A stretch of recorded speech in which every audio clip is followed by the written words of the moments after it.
Peserta yang bernama Muhammad Amin Musa sebagai pelajar di Universiti Gadjah Mada Indonesia. Dia akan menyampaikan pidatonya dalam tajuk bahasa jiwa bangsa. Kepada peserta Muhammad Amin Musa yang segala hormatnya dipersilakan.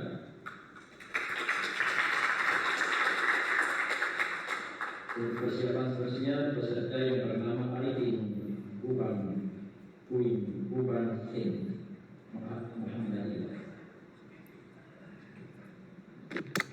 Tes.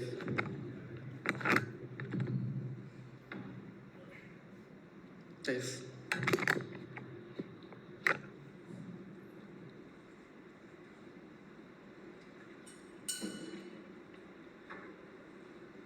Bismillahirrahmanirrahim. Berbilion-bilion, berjuta-juta manusia di alam ini adalah berbeza.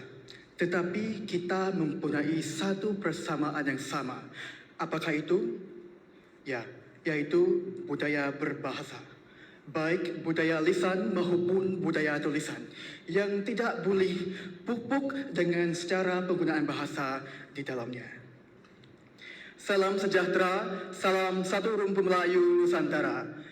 Semerat kasih sekalung budi, Tuan Pengerusi Majlis, bersama Panel Hakim yang arif lagi bijaksana, Chief kehormat, penjaga masa yang setia, dan juga para hadirin yang saya muliakan. Assalamualaikum warahmatullahi wabarakatuh dan salam satu rumpun Melayu Nusantara. Pada hari ini, saya akan menyampaikan pidato yang bertajuk Bahasa Jiwa Bangsa. Hadirin sekalian, Bahasa Jiwa Bangsa untuk hari ini saya akan menyampaikan dengan dua kata kunci utama. Pertama, bahasa Melayu sebagai jambatan penghubung persamaan di alam Nusantara. Dan kedua adalah jemputan agar kita semua dapat melaksanakan dan memelihara bahasa Melayu di kawasan kita masing-masing. Hadirin sekalian, sebelum kaki saya mengerat lebih jauh, izinkan saya mendefinisikan apakah maksud bahasa jiwa bangsa pada tajuk pidato saya pada hari ini. Hadirin sekalian, menurut Kamus Besar Bahasa Melayu keluaran Dewan Bahasa dan Pustaka Malaysia, bahasa ditakrifkan sebagai sistem lambang budi suara yang digunakan sebagai alat perhubung sesuatu kelompok manusia yang digunakan untuk mengeluarkan atau melahirkan fikiran dan juga perasaan. Dan jiwa pula merupakan roh atau nyawa. Seterusnya, bangsa merupakan sistem atau masyarakat kita yang berasal dengan satu asal keturunannya. Dewan hadirin saya muliakan, pada konsep pidato saya pada hari ini, saya merujuk kepada bangsa Melayu Nusantara yang meluas dan juga bahasa kebangsaan kita, yakni bahasa Melayu dengan inti utama. Yang pertama adalah bahasa Melayu sebagai jambatan bahasa Melayu, jambatan penghubung persamaan di alam Nusantara yang majemuk. Yang kedua adalah bahasa Melayu, yaitu jemputan kita semua di sini agar melaksanakan bahasa Melayu di kawasan kita masing-masing. Dewan hadirin yang saya muliakan dan generasi muda sumber inspirasi.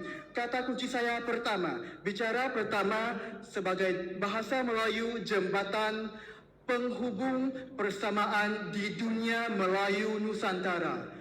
Sebagai yang kita sedia maklum bahawa bahasa Melayu mencerminkan persamaan masyarakat di alam Nusantara. Dari manapun anda berasal, di manapun anda berada, kita itu tetap sama, yaitu kita menuturkan bahasa Melayu yang mempunyai latar belakang yang berbeza dan unik dengan bahasa dan budayanya. Bahasa Melayu di alam Nusantara kita memang berbeza cara penuturnya. Di Malaysia, bahasa Melayu ini dinamakan sebagai bahasa Melayu atau bahasa Malaysia. Kita boleh melihat di Brunei Darussalam atau di Indonesia, bahasanya adalah berbeza. Di Brunei Darussalam dan di Singapura, bahasa ini dinamakan bahasa Melayu. Manakala di Indonesia atau Republik Indonesia, bahasa ini dinamakan bahasa Indonesia yang bertujuan untuk mempersatukan bangsa Indonesia yang majemuk. Tidak lupa pula dengan petani kita. Bahasa ibunda kita terindah ini dinamakan bahasa Melayu Petani. Untuk apa? Untuk mempersatukan bangsa petani kita yang mempunyai latar belakang yang berbeza. Melayu ini adalah bahasa ibunda kita yang menunjukkan, mencerminkan jati diri kita dan juga bangsa jiwa kita. Saya sangat berbangga dengan institusi pendidikan petani kita yang mengeluarkan atau mengajarkan bahasa, program dan juga pelajaran bahasa Melayu di setiap peringkat pendidikan. Semenjak dari peringkat sekolah dasar atau sekolah rendah, sekolah menengah dan juga peringkat universiti.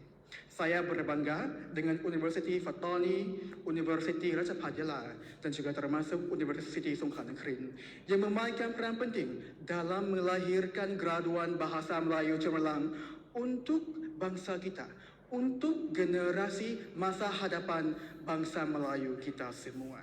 Bahasa Melayu memang ada keunikannya dan juga keistimewaannya. Kita boleh melihat contohnya, bahasa Melayu yang ditutur di Patani, di Yala dan di Neratiwat adalah berbeza. Ada sebutannya yang berbeza.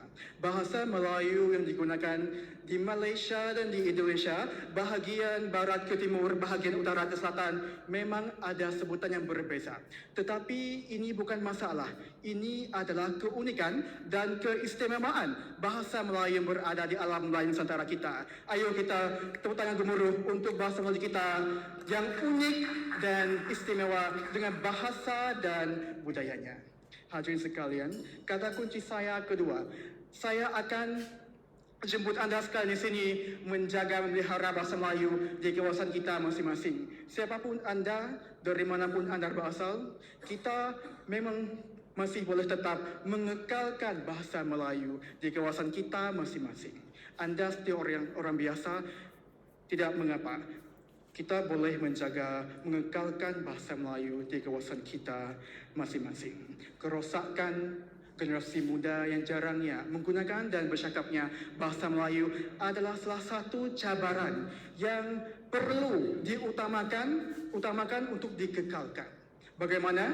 Kita tetap memang harus berjaga percakapan bahasa Melayu di daerah kita masing-masing. Kerana bahasa Melayu adalah jati diri kita dan juga bahasa Melayu adalah boleh mencerminkan identiti kita, persamaan kita di dunia alam Melayu Nusantara yang mempunyai latar belakang yang berbeza. Inilah kesimpulan saya pada hari ini.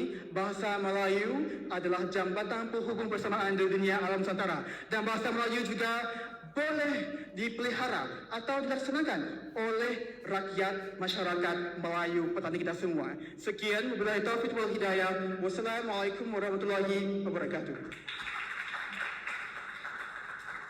Waalaikumsalam.